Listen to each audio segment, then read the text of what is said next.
আমি তোমার এত মারলাম, তারপরে তুমি আমার পুলিশের কাছে তুলে দিলা না, কারণটা কি?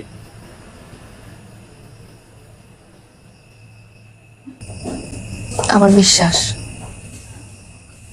আপনি একদিন ভালো হয়ে যাবেন,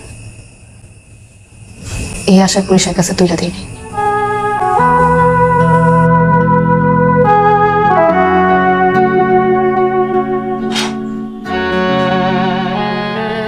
আমার মাফ করে দাও, মাফ করে দাও রে।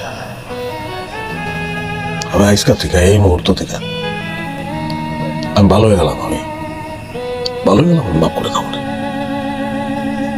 মাফ করো।